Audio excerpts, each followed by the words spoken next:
세상에 떠도는 기묘한 괴담들. 첫 번째 이야기, 관을 쓰다듬는 귀신으로부터 도깨비가 살려준 이야기. 이 얘기는 제가 어렸을 적 마을 잔치날 회관에서 어떤 할아버님이 말씀해 주신 이야기예요. 시골집에서 그리 멀지 않아 냇물이 흐르는 냇가역 그 자리 그곳에 자그마한 건물이 하나 있어요. 지금은 그 건물이 너무 오래되고 낡았는데 할아버님이 젊은 시절 그 건물은 누군가 돌아가셨을 때 관을 짜주시는 분이 임시로 짠 관을 보관하는 건물이었다고 해요. 당시엔 새 건물이었겠죠. 한날은 젊은 시절에 할아버님과 친구분들이 달빛 밝은 날 수박밭 원두막에서 늦은 시간까지 거나하게 술을 드시고 계셨다고 해요. 술도 다 떨어져 가겠다 얘기거리 역시 동약겠다. 직이었는지 모르지만 할아버님 친구분께서 솔깃한 제안을 하셨더래요. 마을 어르신들께서 부정탈 수도 있으니 근처에도 가지 말라고 신신당부한 그 건물을 한번 들어갔다 와보자는 거였어요. 누군가가 들어가서 정해준 시간을 버티고 나오면 다음에 실패한 사람들이 술값을 내는 제안이었는데 술을 좋아하시는 할아버님에겐 그야말로 절호의 기회라는 생각이 드셨대요. 일말의 망설임도 없이 그렇게 내보는 그 건물로 발걸음을 옮겼고 근처에만 갔는데도 한기가 느껴져 으스스했다고 해요.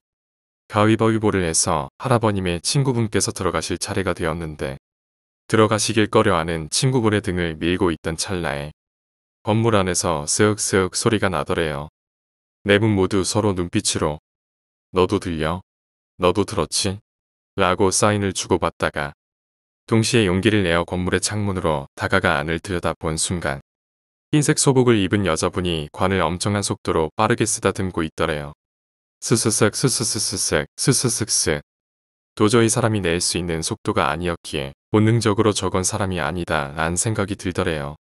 그 길로 홍비백산 비명조차 지르지 못하고 집으로 다른 박질을 하여 들어와 문을 잠궜는데 얼마나 정신없이 뛰쳐들어왔으면 옷도 찢어져 있고 여기저기 상처도 나 있고 땀에 절어 있었다고 하네요. 뜬 눈으로 밤을 새고 아침 일찍 친구분들을 만나 어제의 일을 얘기하게 되었는데 이상하게도 할아버님만 그때를 기억하고 나머지 친구분들은 술을 마시고 곧장 집으로 갔다고만 말씀을 하시더래요. 건물의 앞까지 갔던 일부터 가위바위보를 했던 것, 서로 건물 안에서 들렸던 소리를 의식하고 눈빛을 주고받던 것까지 하나도 기억을 못 하시더라는 거죠. 오히려 친구분들은 할아버님이 술에 취해 잠들다 꿈을 꾼 거라고 치부해버리셨더래요. 그날도 그 친구분들과 늦게까지 술을 마시며 그날 있었던 일에 대해 열심히 설명하고 설명하다 보니 날이 어두워져 어서 집으로 가야겠다는 생각을 하셨대요. 가뜩이나 무서운데 집으로 돌아오는 길엔 비까지 내려 더 무서우셨다고 해요. 집에 돌아와 세수를 하고 잠자리에 들었는데 어디선가 쓱, 스슥, 스슥슥 소리가 들리더래요. 숨도 쉴 수 없을 만큼 긴장이 되어서 이불 속에 얼굴을 묻고 가만히 계셨는데 이내 궁금해져 이불만 살짝 들추어 빼꼼히 내다본 순간 어제 봤던 그 흰색 소복의 여자가 방 안에서 할아버님 방문을 미친 듯이 쓰다듬고 있더래요. 그대로 기절을 한 건지 꿈 같기도 하고 아닌 것 같기도 하고 알쏭달쏭하신 할아버님이 정신을 차렸을 때 어느 논밭 한가운데에 서 계시더래요. 주위는 온통 안개로 뒤덮여 있었고 하늘도 뿌연 안개로 덮여 있어 앞이 잘 안 보이셨다고 해요. 단지 발밑에 이미 베어놓은 벼가 있는 것으로 보아 밭이었다고 생각하셨대요. 발길 가는 대로 걷다 보니 저 앞에 큰 덩치를 가진 사내가 서 있더래요. 말씀하신 크기로 보아하니 지금 총 만시 정도 되는 것 같은데 잘은 모르겠어요. 여하튼 눈을 찌푸리며 조금 더 다가가자 그 사내가 알아차렸는지 뒤를 도는데 머리엔 상투를 트고 풀어헤친 저고리에 팔짱을 낀 팔은 물론이고 몸에 털이 여기저기 나있고 길게 기른 눈썹이 눈매가 굉장히 무서웠더래요. 할아버님이 그대로 굳어있자 그 사내가 이리 와보시오라고 말문을 열었대요. 다가가기 망설여져 그냥 서 있었는데 그 사내보다 몸집만 초등학생처럼 작았지 비슷하게 생긴 사내들이 여기저기 나타나 웃으면서 할아버님 주위를 빙빙 돌더래요. 그래도 굳어버린 할아버님이 미동도 없자 큼직한 사내가 다가와서는 벙어리요 뭔 미동이요 시하더니 허리를 굽어 할아버님 앞으로 얼굴을 가까이 대며 여봐요 하더래요. 할아버님은요 여기가 어디요요 하고 겨우 말문을 열었는데 빙빙 돌던 작은 사내들이 자리에 앉아서 어디긴 어디야 우리 동네지 하며 대신 대답하더래요. 큼직한 사내가 여기까지 어찌 왔는지는 몰라도 집에 들어앉은 잡것 때문에 당분간 고생하겠네 하더랍니다. 그때까지만 해도 할아버님은 대강 짐작은 했지만 이 양반이 말하는 우리 집의 잡것이 그 여잔 건 알겠는데 대체 어떻게 아는 거지? 라는 느낌보다 여기는 대체 어디고 내 앞에 있는 이 사람들은 뭐지? 라는 생각이 더 깊이 드셨대요. 무서움보다 호기심이 더 앞서셨던 거죠. 그러다 이윽고 말문을 뗀 할아버님께서 여기는 대체 어디요? 지가 혹시 죽은 건가요? 라고 묻자 큼직한 사내는 죽은 건 아니요. 여긴 원래 산 사람이 오면 안 되는 곳인데 어쩌다 여기꺼정 온 거요. 하고 머리를 극적이며 대답했대요. 할아버님은 왠지 모르게 푸근하고 친근한 느낌, 그리고 자신에게 해코지를 하지 않을 것 같은 느낌이 강하게 드셔서 경계심을 풀고 하나하나 조목조목 그간 있었던 이야기들을 풀어놓았다고 해요. 그때 큰 사내가 입을 떼기도 전에 앉아있던 작은 사내가 재치기를 했는데 날아갈 듯 옷이 휘날리고 태풍이 집을 삼키듯 등 뒤로 엄청 심한 바람이 지나갔다고 해요. 이윽고 재치기를 끝마친 작은 사내가 큰 사내를 바라보면서 딱 보니께 그 귀신이 분명하구먼 찢어 죽일 놈 하면서 욱지거리를 하더래요. 할아버님이 떨고 계시자 큰 사내가 믿을지는 몰라도 우리는 도깨비여 도깨비. 자네는 죽은 게 아니여 어쩌다 여기로 왔는가. 아까부터 생각해봤는디 그 육실할 것이 눈앞에 선한 거 빼고는 왜 일로 왔는가 잘 모르겠어. 하더랍니다. 도깨비라는 얘기를 들으니 할아버님께서도 엄청나게 신기했다고 해요. 도깨비. 내가 도깨비를 다 보다니 이게 뭔 일이람.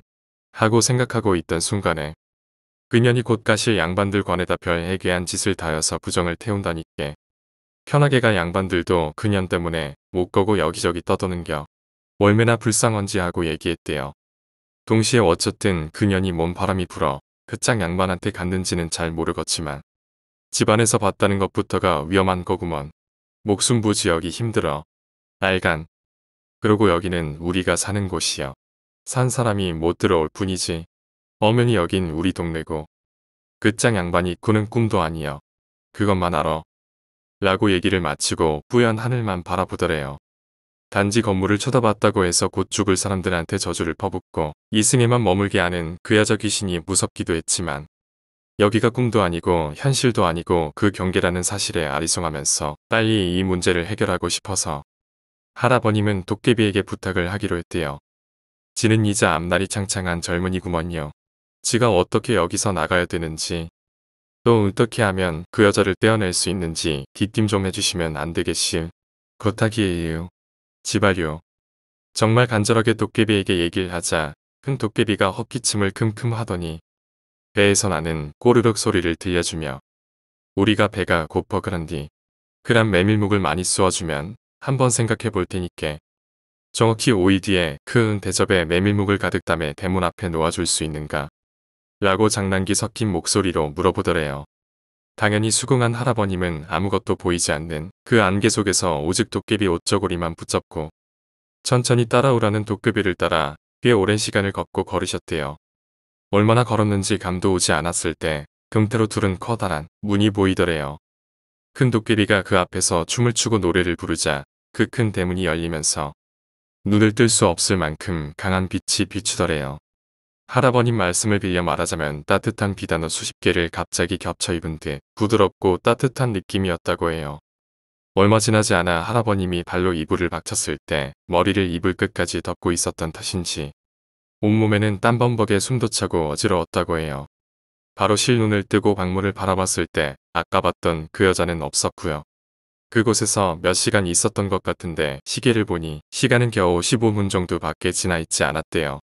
꿈인지 생시인지 모르고 있었는데 그게 너무 생생해서 할아버님은 일단 메밀묵을 준비하기로 마음을 먹었대요. 그 이후 할아버님은 5일 동안 매일 가위에 눌리시고 악몽을 꾸시고 밤마다 꿈에서나 현실에서 이따금씩 그 여자를 봐야만 했대요. 참 이상한 게 그 여자는 말도 걸지 않고 할아버님 머리맡에서 다리 밑에서 시간이 갈수록 점점 할아버님에게 다가오더래요. 4일째 되는 날 잠을 자는데 너무 한기가 들고 느낌이 좋지 않아 눈을 살며시 떴는데 그 여자가 할아버님 얼굴 앞에서 미친 듯한 속도를 내며 손으로 할아버님 얼굴을 쓰다듬고 있더래요. 이윽고 그 여자가 남자와 여자의 목소리가 합쳐진 톤으로 곧 가자 곧 가자 곧 가자 곧 가자 곧 가자 이 단어를 계속 반복하더래요. 번뜩 일어나 혼비백산에서 밖으로 도망 나온 할아버님은 소리를 지르고 울면서 동네를 뛰어다녔대요. 마지막 5일째 되는 날 할아버님은 모아왔던 돈을 탈탈 털었어 메밀묵을 엄청나게 많이 준비해서 해가 지기 시작할 무렵부터 대문 앞에 메밀묵을 놓아두었대요. 그리고 돌아서면서 대접이 아니라 대야에 담아뒀으니 좀 도와주셔요. 라고 중얼거리고 방으로 돌아왔대요. 문도 다 걸어 잠그고 이불을 뒤집어 쓴 채로 방 안에 얼마나 있었을까요? 꾸벅꾸벅 졸고 있었는데 밖에서 친구분들이 다급하게 부르는 소리가 들리더래요. 반가운 마음에 밖으로 나가려 했는데 느낌이 너무 좋지 않아 방 안에서 왜 부르냐고 대답만 하고 있으려니까 친구분들이 지금 빨리 가야 한다고 자꾸만 재촉을 하더래요. 궁금한 나머지 창호지에 자그맣게 구멍을 내어 밖을 바라보니 마당 담벼락 위에 검은색 물체 하나가 할아버님 친구 세 분의 목소리를 흉내내면서 앉아있더래요. 할아버님께선 그 말씀을 하시면서 하마터면 오줌을 지릴 뻔했다고 말씀하셨어요. 그치만 호랑이 굴에 잡혀가도 정신만 바짝 차리면 된다고 할아버님은 이성의 끈을 잡고 무슨 일이여 이 시간에 나 못 나가 몸이 안 좋아 하시면서 계속 대답만 하셨다고 해요. 그러자 밖에서 안 그럼 내가 직접 들어가 끌고 나와야겠구먼 하더랍니다. 너무 놀란 할아버님은 지금 옷을 입고 있다고 둘러대며 시간을 버셨대요. 일부러 바시락거리는 소리를 내자 더 이상 밖에서 인기척이 없다가 갑자기 이연이 여기가 어디라고 겨들어온겨. 사지를 찢어줄까 당장 꺼지지 못혀. 대체 무슨 해꼬지를 하고 다니는겨. 죽은 사람이 할 짓이 있고 하지 말아야 할 짓이 있지. 왜 엄한 사람을 괴롭히는겨.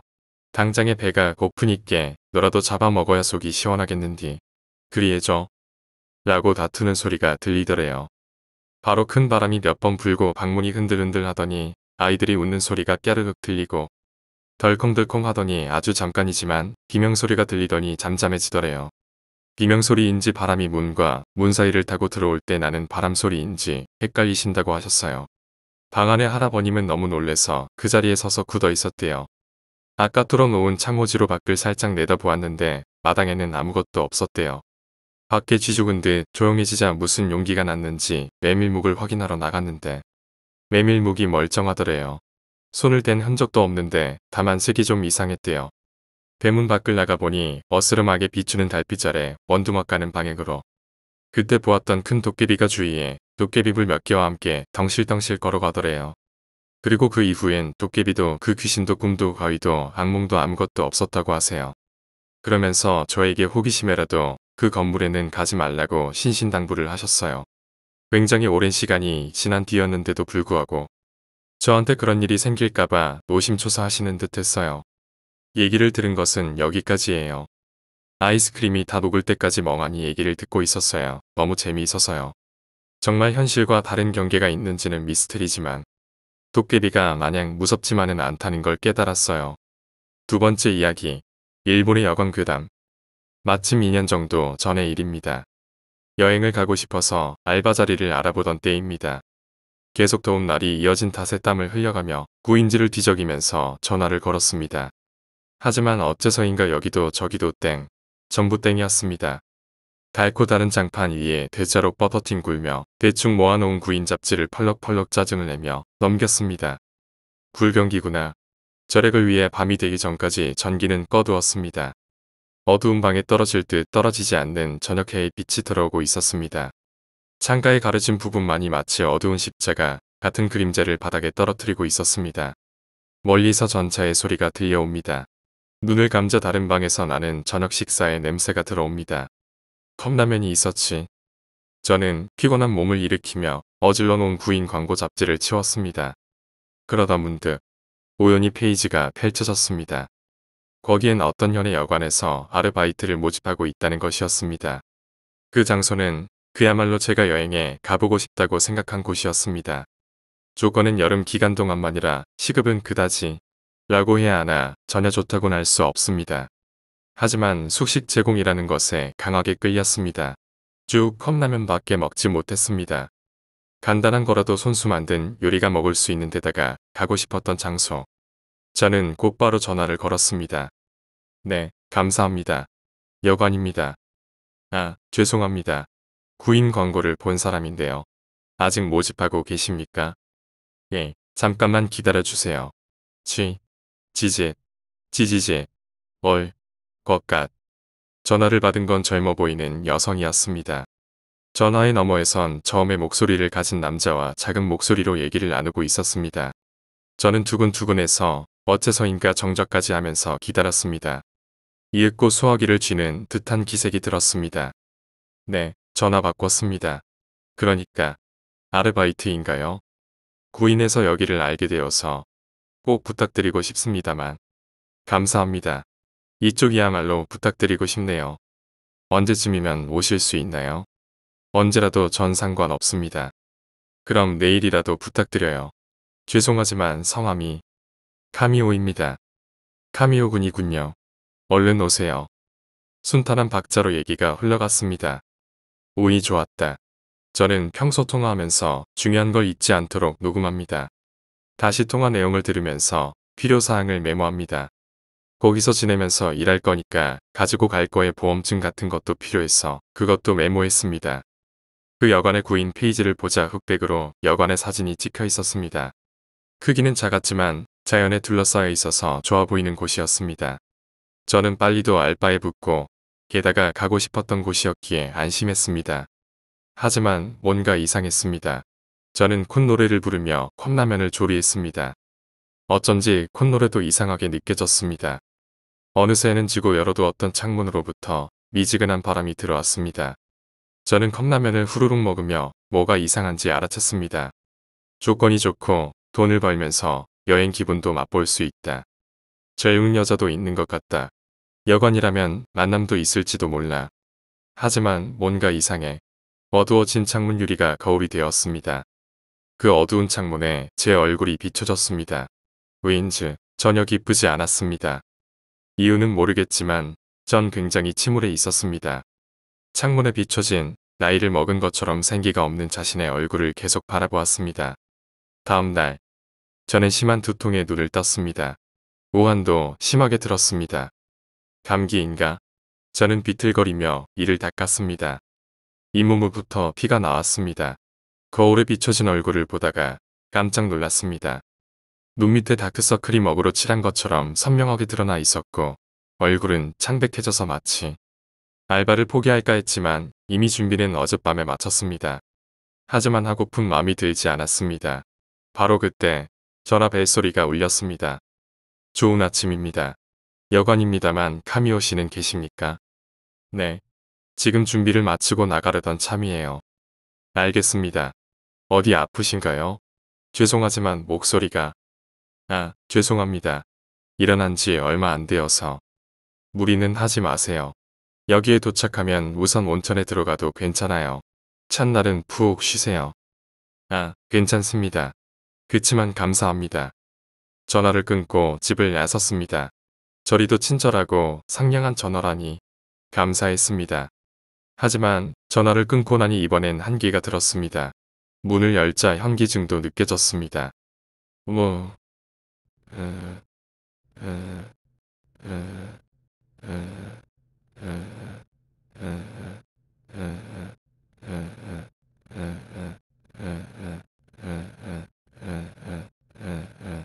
어쨌든 여관에 도착하면 저는 지나가는 사람이 뒤를 돌아볼 정도로 비틀거리며 역으로 향했습니다.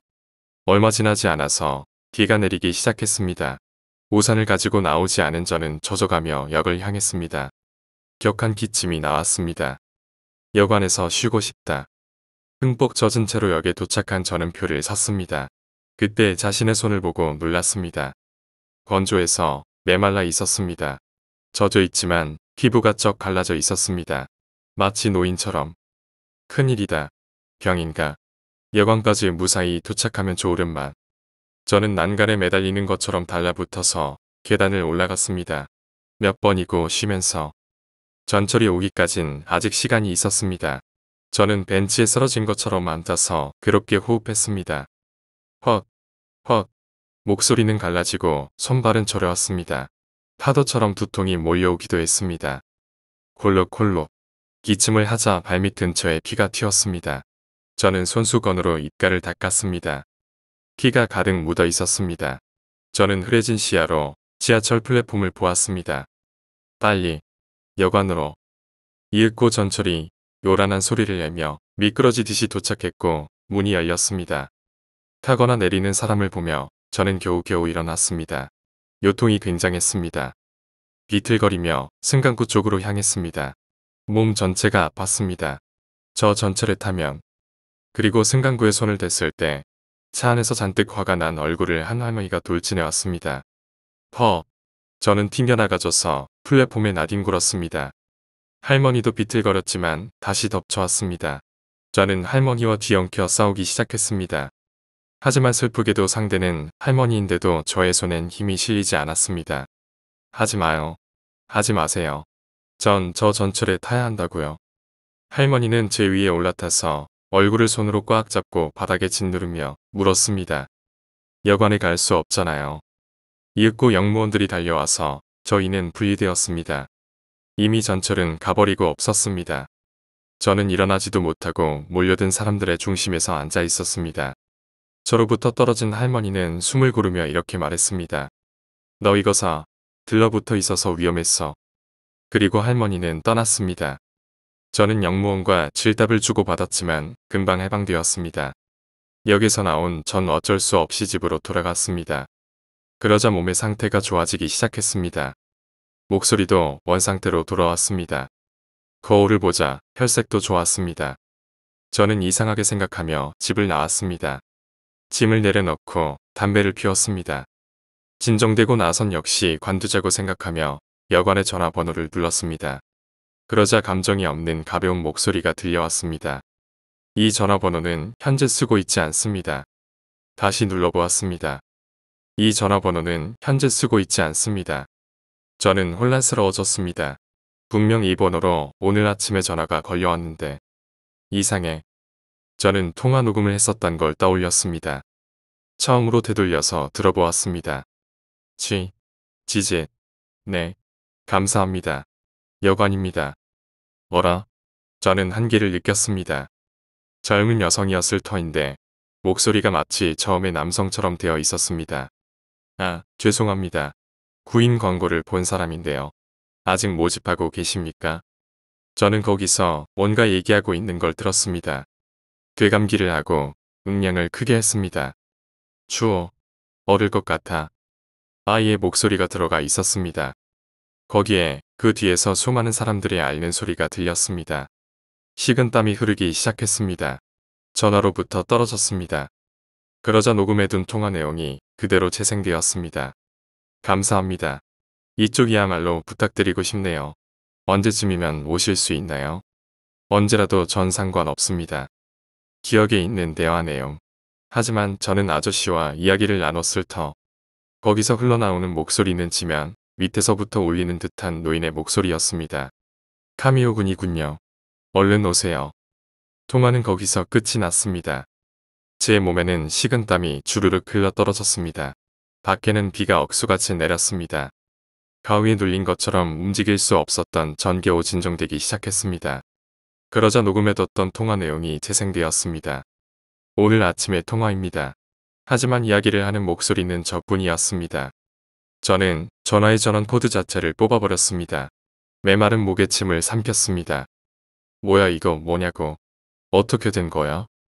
제 손에는 그때의 구인 가이드가 쥐어져 있었습니다. 떨면서 그 페이지를 찾아보았습니다. 그런데 뭔가 이상했습니다.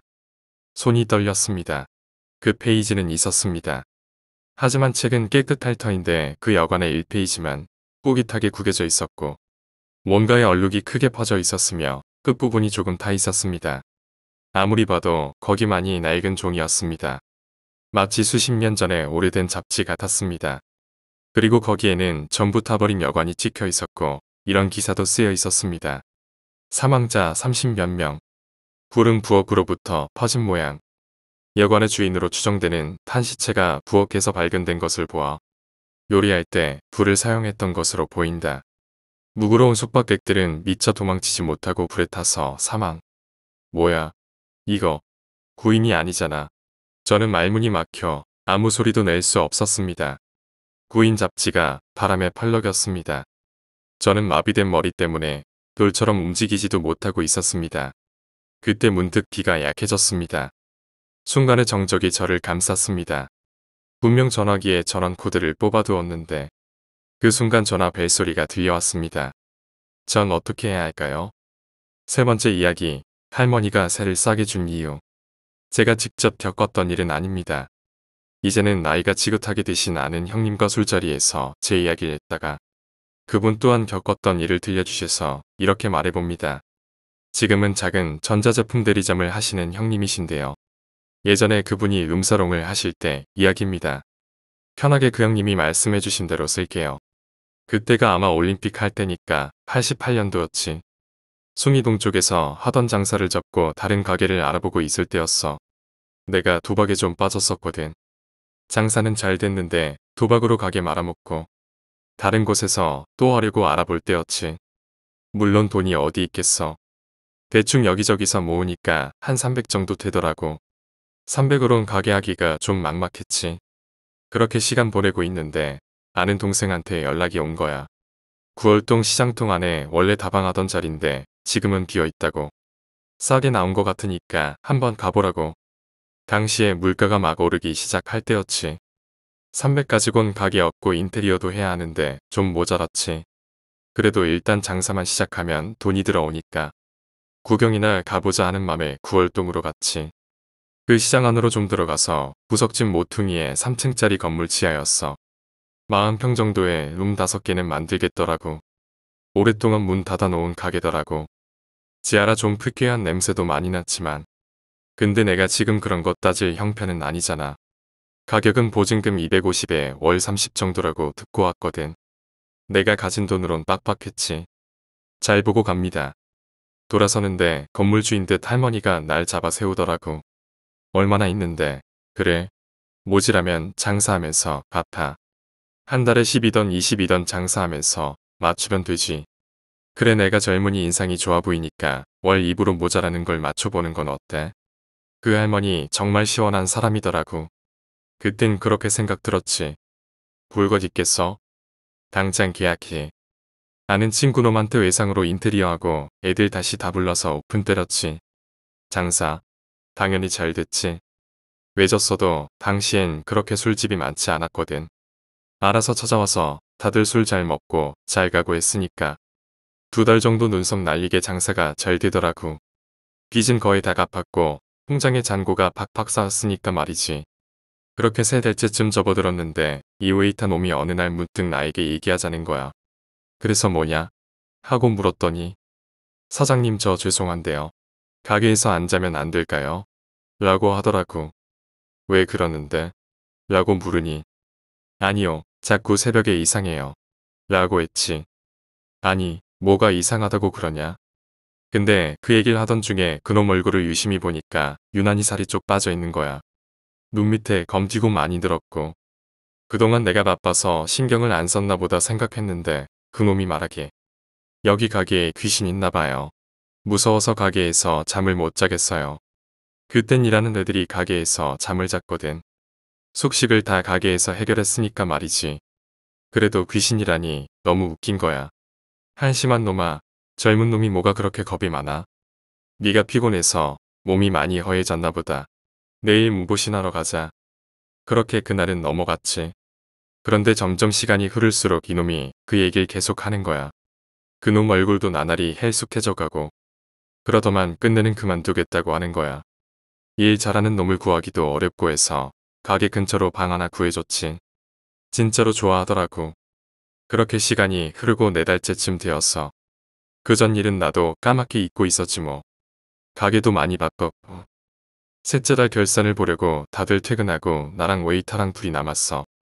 그날따라 내 친구들이 술 먹으러 와서 나도 좀 거나하게 취했는데 이상하게 결산을 마무리 져야겠다 하는 마음의 카운터에서 장부 정리를 하고 있었지. 그때 웨이터 놈이 청소를 다 했는지 안절부절 못하면서 말을 하는 거야. 저기 사장님 저 먼저 가면 안 될까요? 라고 하더라고. 그래서 말했지. 왜 임마? 애인이랑 약속 있냐? 알았다. 들어라. 내일 일찍 나오고 술 많이 먹고 돌아다니지 말고. 그럼 먼저 들어가겠습니다. 하곤 후닥닥 나가 버리더라고. 그런가 보다 하고 장부 정리를 시작했지. 한 30분쯤 지났나? 카운터 빼곤 다 불을 꺼놨지. 근데 저 안쪽 마지막 방에서 무슨 소리가 들리는 거야. 난 쥐인가 하고 신경을 안 썼지. 근데 소리가 쥐 소리가 아니라 아무리 들어도 이건 탬버린 소린 거야. 누가 있나? 하곤 그쪽으로 걸어갔지. 소리가 나는 문 앞에 섰는데 그때 소리가 딱 멈추는 거야. 문을 슬그머니 열었더니 안은 깜깜하더라고. 당연하지 않겠어? 불을 다 꺼놨는데 말이지. 불을 켜보니 아무도 없었지. 헛웃음이 나오더라고. 내가 약간 술이 취해서 잘못 들었나 보군. 다시 카운터로 돌아와서 장부 정리 대충 하고 들어가자 하는데 펜을 들자마자 또 짤랑거리는 소리가 들렸어. 이번엔 헛소리를 들은 게 아니었어. 분명히 그건 탬버린 소리였어. 난 순간적으로 도둑이다 하는 생각이 들더군. 몽둥이 비슷한 걸 들고 살금살금 그 소리 나는 방으로 다가갔지. 내가 살금살금 다가가니까 눈치를 못 챘는지 소리가 계속 나더군.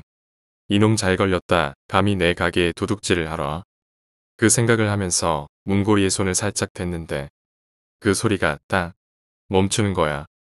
이놈 하면서 문을 확 열어제꼈지. 정말 황당하더군. 역시나 방 안엔 아무도 없고 불도 꺼져 있는 거야. 쇼파 밑까지 샅샅이 뒤졌지만 아무도 없었어. 분명히 짤랑거리는 소리는 탬버린 건드릴 때 나는 소리였거든. 어쩔 줄 몰라서 잠시 서 있다가 아이고 내가 술이 오늘 과했나 보구만. 오늘은 그냥 일찍 들어가자. 이렇게 생각하고 불을 끄고 눈물을 닦고 들어섰지. 그런데 짤랑거리는 소리가 또 들렸어. 온몸에 소름이 돋고 누군가가 내 뒷머리를 쫙 잡아 당기는 느낌. 이번엔 정말 크게 내 옆에서 탬버린을 두들기는 듯하게. 내가 잘못 들은 게 아니라고 확인시켜주듯이 크게 들리는 거야. 발걸음이 안 떨어지더라고. 머릿속에 이렇게 있다간 죽는다. 정말 죽는다 하는 생각이 들더라고. 카운터까지 짧은 거리지만 한참은 죽어라 뛰었지. 장부를 대충 집어들고 카운터 불은 모르겠다 하고 켜놓고 입구로 나왔지. 그래도 가게 문은 잠가야 하니까. 열쇠를 찾는데 정말 그 시간이 얼마나 길게 느껴지던지. 열쇠를 찾아서 문을 잠그려고 하는데도 얼마나 손이 떨리던지. 당시 그 가게 현관이 어떤 문이었냐면 유리문인데 가운데에 물고기가 그려진 그리고 아래어 있는 안쪽이 보이는 문이었지. 그거 그때는 이쁘다고 비싸게 들여왔었거든. 여하튼 그 문을 잠그려고 팔을 뻗어서 위쪽에 열쇠 구멍에 열쇠를 끼고 잠궜지. 카운터 불은 켜놔서 안쪽이 훤히 다 보이더라고. 그때 난 오줌을 바지에 지려버렸어. 문을 잠그고 무심코 밑을 봤는데 여자였어. 창백하게 하얀 얼굴에 재밌다는 듯한 눈으로 물고기 그림 밑에서 엎드려서 날 올려다보고 있었어. 살짝 웃으면서 말이지. 아랫도리가 뜨거워지더군. 워버버버 하면서 겨우겨우 기어서 그곳을 나왔지. 그때 생각하면 얼마나 무섭던지. 다행히 지나가던 청소부가 있어서 그 사람을 보자 정신이 조금씩 돌아오더라고. 그 일이 있고 가게고 뭐고 다 때려치우고 그만두고 나왔지. 근데 그 오이타 놈은 어떻게 2달이나 거기서 살았는지 정말 끔찍하더라고. 나중에 알았지만 그 건물에 귀신 나온다고 시장 사람들이 낮에도 근처에 안 오는 거였어. 할머니가 싸게 세를 준 것도 그런 이유가 있더라고.